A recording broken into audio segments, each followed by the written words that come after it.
Guys, what's up?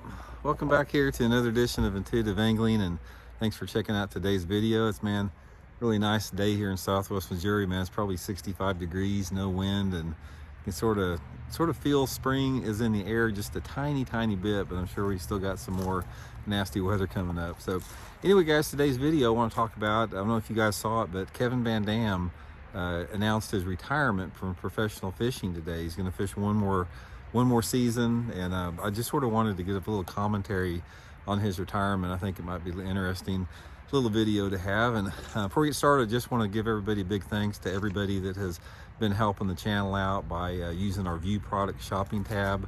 You'll see a little thing that says View Products at the bottom of the screen when the video starts, and it's 30 products I put in there that I think you guys might be interested. And if you click on one of those products, then click again on the side. If you click twice, the channel gets credit for that, and you get 20 cents every time you click twice on a product. So that's a good way to support the channel. So thank you very much for everybody who's been doing that. Okay, guys, a few thoughts on Kevin VanDam announcing retirement. This really surprised me a lot today. He came on, did a video specifically on it, was saying that this is his last season fishing the Bass Pro Tour. He's been fishing full time forever, man. I remember he started, I think, in 1991. I hadn't been fishing very long. I started in 86, so I'd only been around for like 5 years after he started.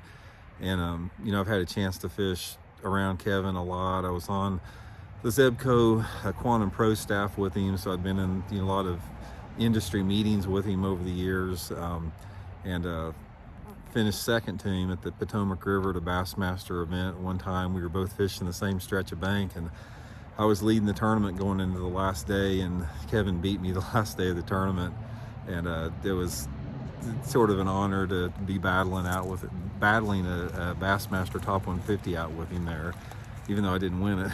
He did. So, but anyway, I've had a chance to fish around him a lot throughout the years. And first thing I want to say about this is I really respect what he said in this particular retirement video. He was talking about, right off the bat, he was saying about how difficult it is on a family to be a professional angler, and I don't know the reasons why he's retiring. He's got so many irons in the fire with the industry. I'm sure he's got a lot of different stuff going on. He's still going to remain in the industry, he said, in different capacities, but just not being a competitor after this end of the season.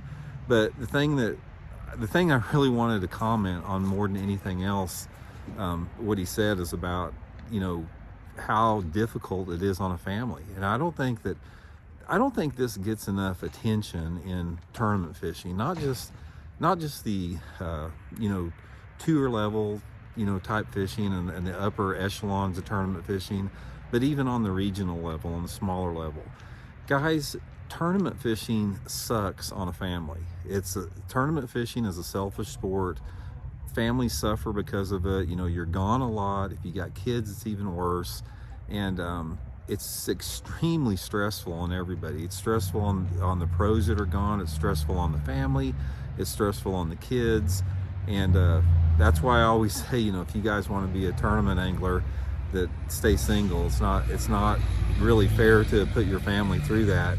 And that's one of the things that, like on my deal, I've changed my schedule around to where all my tournaments now, every tournament I have, I can be in my own bed at night. They're more local tournaments. I can drive back and forth. Even if I have to drive for 2.5 hours, I can still be home every night. So I really respect Kevin from that standpoint there. But, back to Kevin as far as his career, I arguably, in my mind, he's, the greatest professional angler in history. I don't think anybody can argue with that. A lot of you guys, even though a lot of you newer guys that have been in the sport, you didn't really know how dominating he was if you weren't around like 10 years ago. I mean, Kevin has sort of went down the same path as everyone does. Not a lot of people, everyone does. When you hit 50 years old in fishing, your performance just goes down. Nobody's immune to it, even Kevin. And Kevin was ranked #1 in the world on Bass Fan forever, to the point where you never thought he was going to drop off that pinnacle. And the level of dominance that guy had over about a 10-15 year period it bordered on the phenomenal. I mean, he set a standard that I don't know if it's ever going to be equaled before.